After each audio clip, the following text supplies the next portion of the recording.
Hello, hi, good morning, and welcome to biology class. So, today we'll start a new chapter, that is molecular basis of inheritance. Okay, so in this chapter, we will study according to the syllabus. In the syllabus, there is a topic that is structure of DNA and RNA. Okay, we will focus on that topic for today's class. Okay, so that structure of DNA and RNA, so we have to know about the nucleic acid. So what is nucleic acid? That DNA and RNA are also called as nucleic acid. Okay, so these are the fluid material or genetic material present in the nucleus. Okay, so how nucleic acid was discovered, we will know. So one scientist is there, that name is Frederick Mister. He discovered nucleic acid. Okay, and he discovered it. He takes the nucleus of fossils, and where he found fossils from surgical discarded bandage. जो bandage surgery के बाद होता है, उसमें बहुत सारे POS sales भी लगे होते हैं। उस पॉस सेल को वो लैबोरेटरी में सेपरेट किए, और सेपरेट करने के बाद उसको उसका न्यूक्लियस और न्यूक्लियाई निकाल लिए पॉस सेल का। उसको क्या कहने लगे? ही नेम्ड इट न्यूक्लिन। क्या नाम दिए? न्यूक्लिन। ओके, अच्छा, इस न्यूक्लियन में है क्या ना? Nucleon is a mixture of protein and phosphorus and containing organic acid. इसमें क्या क्या है बेटा? प्रोटीन भी है, फॉस्फोरस भी है, और ऑर्गेनिक एसिड भी है। So now those nuclein is called as nucleic acid. उसी न्यूक्लिन का नाम क्या दिया गया?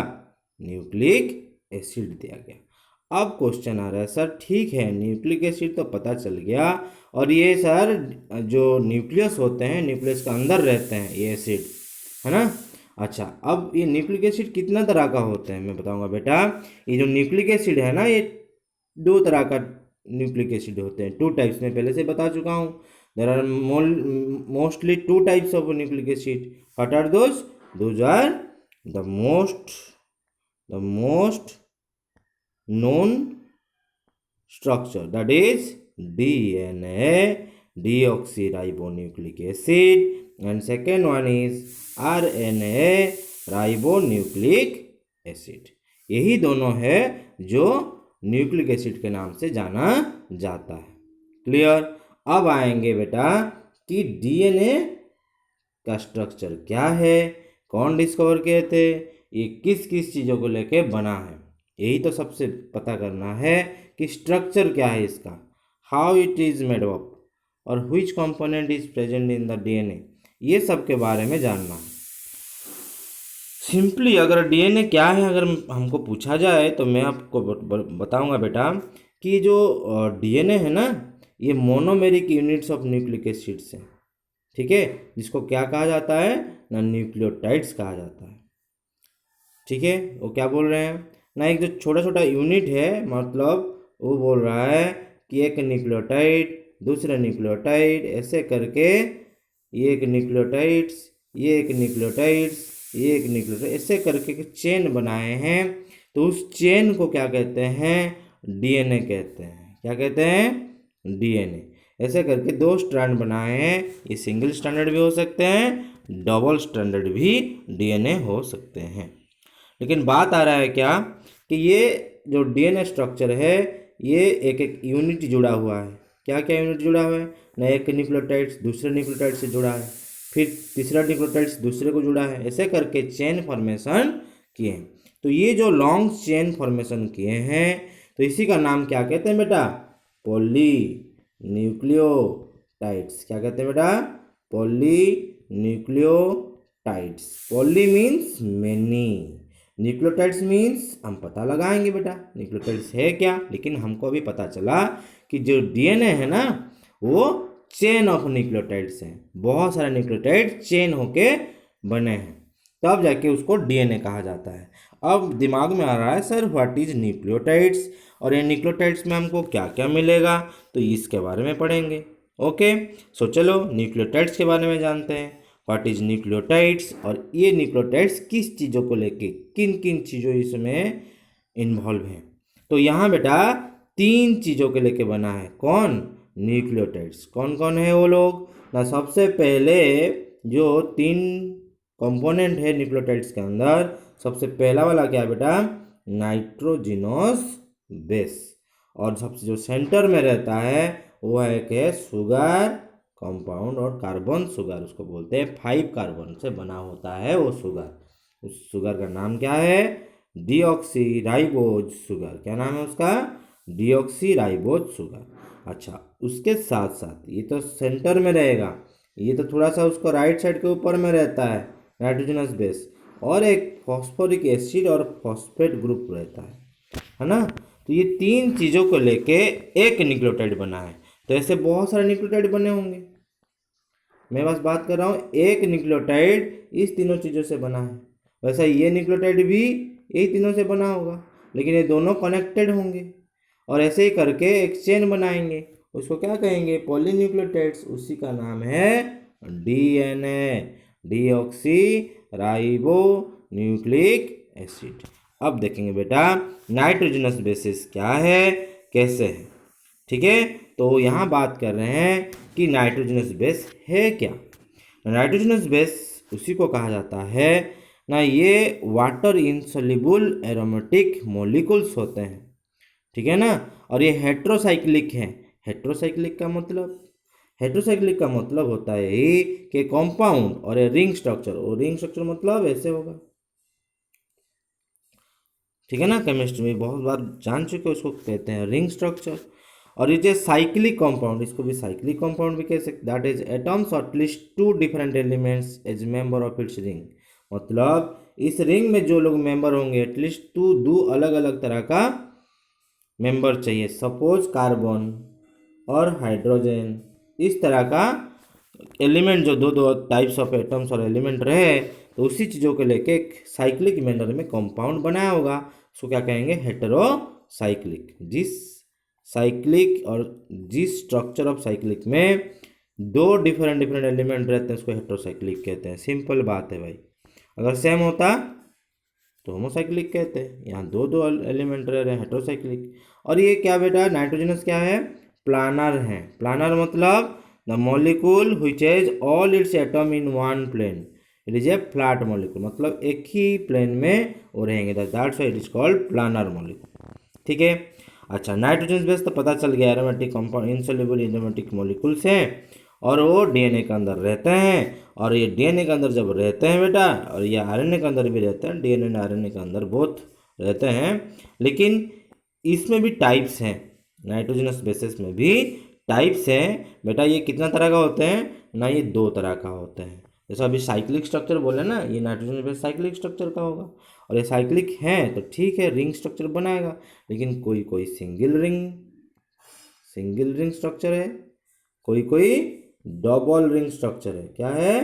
Double ring structure. ऐसे ये है डबल रिंग, ये है सिंगल रिंग। समझ में आया? अच्छा, जो डबल रिंग नाइट्रोजनस बेस हैं उनको क्या कहा जाता है बेटा ना? उनको प्यूरिन बेस कहा जाता है। प्यूरिन नाइट्रोजनस बेस कहा जाता है। जो सिंगल रिंग स्ट्रक्चर है बेटा उसको क्या कहते हैं? Pyrimidine base. क्या कहते हैं? पिरिमिडिन बेस और पिरिमिडाइन बेस। क्लियर? तो 2 तरह का हमको नाइट्रोजन बेस मिला, एक है डबल रिंग स्ट्रक्चर और एक है सिंगल रिंग स्ट्रक्चर। हमेशा याद रखो कि डबल रिंग स्ट्रक्चर प्यूरिन होता है और सिंगल रिंग स्ट्रक्चर पिरिमिडिन होता है। अब दिमाग में आ रहा है कि सर ठीक है, आप तो बता दिए नाइट्रोजन बेस 2 तरह का होता है, कि प्यूरिन है कि पिरिमिडिन, बट अब समझ में नहीं आ रहा सर प्यूरिन है क्या, ना प्यूरिन का स्ट्रक्चर है क्या। तो हम तो बता दिए बेटा, ये जो डबल रिंग स्ट्रक्चर होता है और प्यूरिन, और ये प्यूरिन कौन कौन है ये हमको जानना है, और ये कैसे कनेक्टेड होता है, प्यूरिन किसके साथ कनेक्टेड होता है। क्लियर? अच्छा, प्यूरिन जो है बेटा ये common purine basis, 2 common purine basis होते हैं डीएनए के अंदर या आरएनए के अंदर, बोथ में। डीएनए और आरएनए में 2 कॉमन रहते हैं। कौन है वो लोग प्यूरिन बेसिस? नाम क्या है? 2 नाम है जो बहुत फेमस भी हैं और आप 10th में पढ़ चुके हो, एडेनाइन एंड गुआनाइन। क्या है दो नाम? Purine base, purine nitrogenous base adenine and guanine. अच्छा ठीक है, एडेनाइन एंड गुआनाइन, लेकिन ये कॉमन नेम है। इसका अगर पूरा केमिकल नेम लिखूं या यूपक नेम लिखूं तो यूपक नेम ऑफ एडेनाइन क्या हो जाएगा बेटा? 6 अमीनो प्यूरिन। मतलब इसका 6 कार्बन में अमीनो ग्रुप लगा है, इसीलिए इसका नाम क्या दिया गया है? 6 अमीनो प्यूरिन। मैं दिखाऊंगा कहाँ कितना नंबर कार्बन पे अमीनो ग्रुप लगा है इसका और कितना कितना। इसका 6 नंबर कार्बन में अमीनो ग्रुप लगा है, इसलिए इसको कहते हैं बेटा क्या?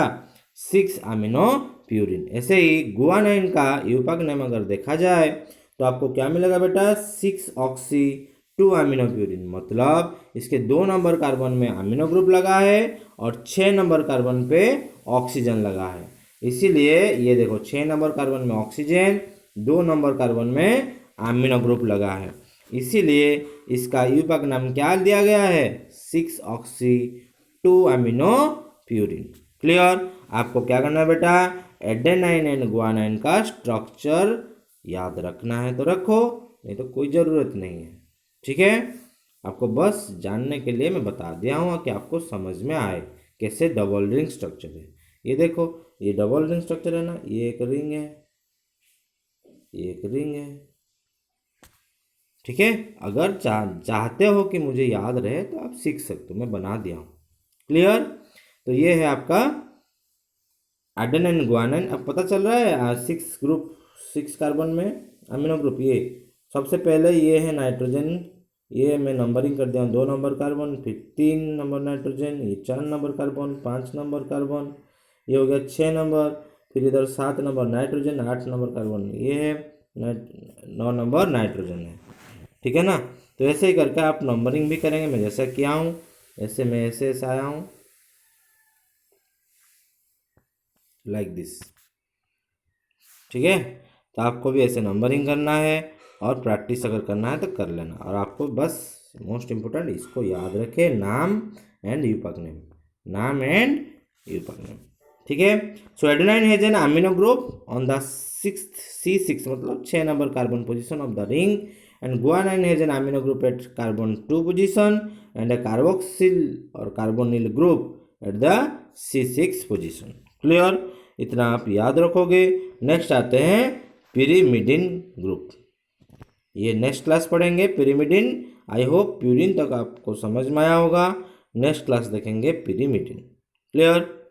Thank you, have a nice day.